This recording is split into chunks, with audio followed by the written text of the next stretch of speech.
Hogs.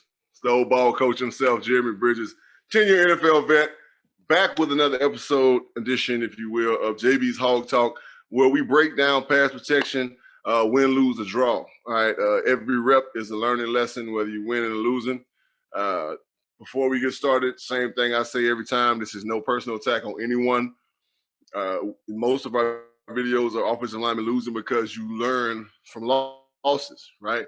You know, we learn from wins, right? So we have a win every once in a while, but for the most part, these are offensive linemen getting their ass kicked, right? And we break down the things that they did wrong from a technique standpoint, from feet to hands to balance, right? Subscribe to our YouTube channel before we get going at JB and Benny Blue, all right, for all content, right? Hog Talk, past episodes of our podcast, JB and Benny Blue Review, reaction videos, etc., etc. Well, let's get into it. We got a left tackle right now. I don't know the man's name, but I do know the young man's name he's going against now. I'm almost certain his name is Dunlap. Cat just went to play for Cincinnati for quite a while, and he just recently switched squads. I think he's with Seattle right now. All right, so let's see what happens. Producer, run it. That's not Dunlap. Who the hell is that? Anyway, all right, so first and foremost, tight end, get your ass out the way. Right? So here's a little football 101. We talk about chips and body presence, all right? There's a thing called body presence, right? Body presence means that the fact that the tight end is standing right there, that defensive end / outside linebacker is not going to go upfield. You know why? Because he runs the risk of getting his whole right side knocked off, right? So, of course, he's going to go inside some kind of way. All right, producer, run it for a tick. Right there, boom. Now, at this point right now, the left tackle is in a favorable position, right? He's got all his weight inside. His shoulders are square, all right? Now, here comes the tight end, all right? Running one more tick.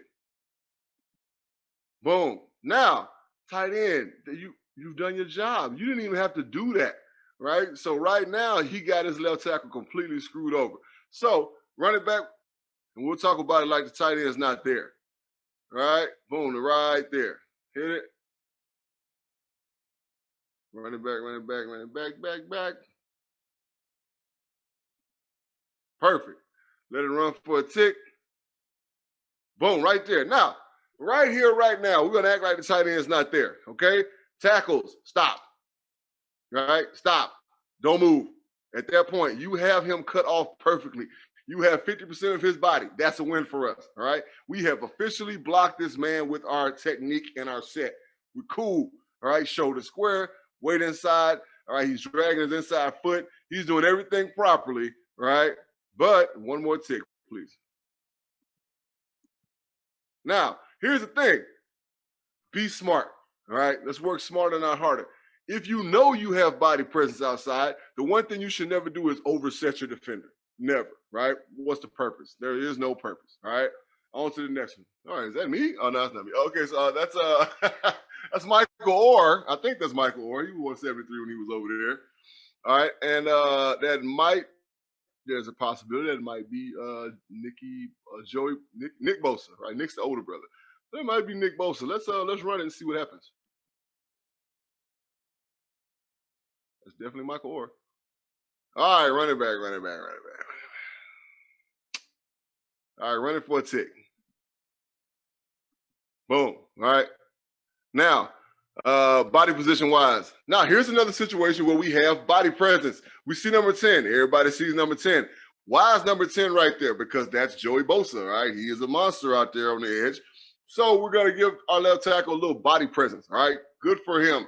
Now, one thing I don't like about Mr. Orr, first of all, his shoulders are square. One thing I hate is his feet, right? If we look at his feet right now, his feet are almost clicking. He's never maintaining that anchor, right? We need that inside anchor. I have to have that inside anchor. All right, let it run for another tick. Boom, right there. Now, this is the reason why the inside anchor is so important, right? Right now, he has no leverage. He has no weight. I call it an anchor for a reason because it keeps you grounded. Right now, first of all, the left guard needs his butt whooped, right? Because at this point right now, the protection is sliding left, point blank, period. There's nothing else to talk about. The center is looking straight left, right? So the center right, needs to get his ass over, one. All right, the left guard, at this point, when you see him in this position, right, you don't really know what's happening, but all you know is that you see ribs, right? So we see ribs, we eat ribs. He should be right now going to attack Bosa and knock him flat on his butt. All right, excuse my friends. I'm trying to keep this thing as G-rated as possible. He should be knocking him flat on his butt. But the left tackle, we talking about man on, right? He grabbed, he didn't punch. He turned his shoulders, and it all stemmed from the fact that he was floating as opposed to staying grounded with his inside foot dug into the ground, or that anchor, if you will. So let it run. Yep, there it is, right? Plays back inside. Now, good defenders are taught to do this. Run it back.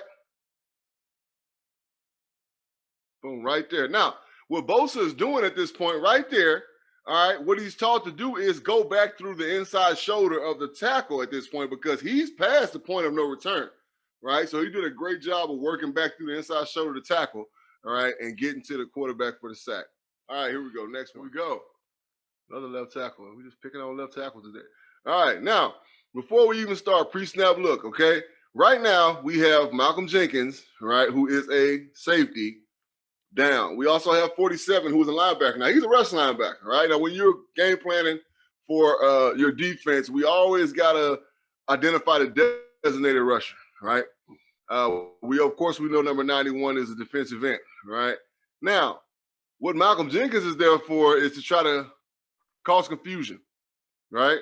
So at this point, just by protection-wise, the left guard is looking at number 47.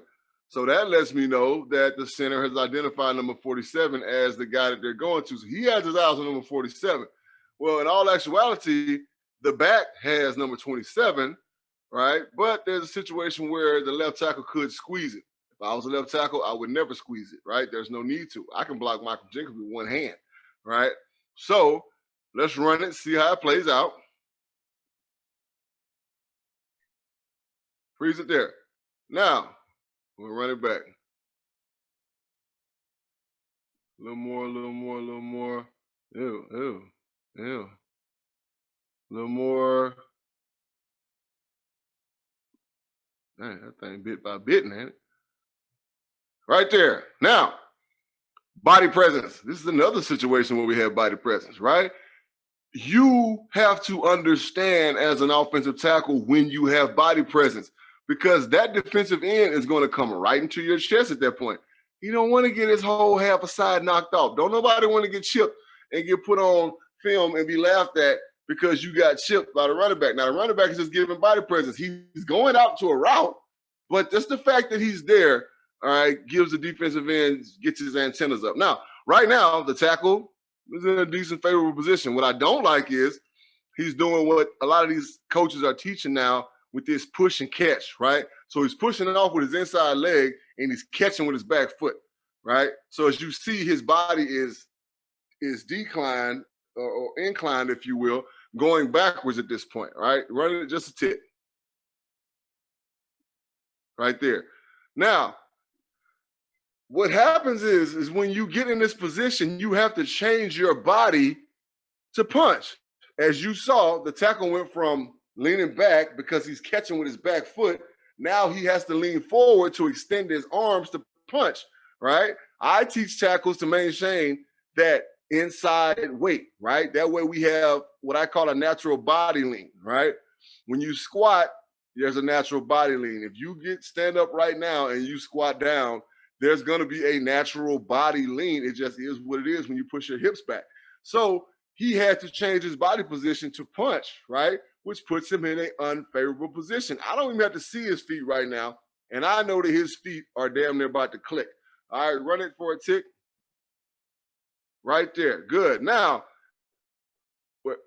first of all, his feet are too close. All right, that's where he got messed up at. Second of all, he punched with two hands nice and tight. I'm always going to tell my guys punch the outside shoulder with your outside hand, right? It just saves you, right? It just saves you. If a guy has to do something this small, this short, right, to beat you, you're done, right? Why not make him do this, right, by punching to his outside shoulder or widen him naturally by punching to his outside shoulder? let's let it go. Let's go back and let it run all the way.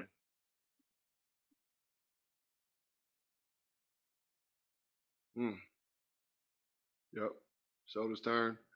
You hump on your quarterback. All right. Well, hogs, hoggets, moms, pops. All right, ladies, gents. This has been another episode of JB's Hog Talk. Thank you guys for stopping by. Leave comments, concerns, questions. Tell me where you think I'm right. Tell you where you think I'm wrong.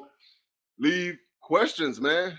Ask me questions. Send clips if you like. All right, coaches. I know y'all be sitting there watching things and like, man, how do I do, or how do I teach this, or how do I talk about this, so on and so forth, right? Just because somebody has a name doesn't mean they're right. I'm just being completely honest with you guys, right? And a lot of y'all are following and falling for people who, just because they have a name and they have a company, right? You're like, okay, well, let me get involved with these guys. That don't mean they know what they're talking about, right? Certain things in offensive line player protection have to remain constant, right? And these are the things that I'm talking about. Very basic stuff, all right? But if you harp on these things and you continue to do these things, you continue to make these things constant and concrete in offensive line pass protection, you're going to fare a whole lot better, all right? We're trying to win more than we lose. So, again, follow us on at jbandbennybluereview on all social media platforms, Instagram, Twitter, all right, Facebook. Subscribe to us on YouTube. Hit the like button and subscribe button for more content. JB's Hog Talk, past episodes of our podcast, and also reaction videos, man. You know what? The old ball coach always love y'all. Take care. Be safe. And we'll see y'all next time.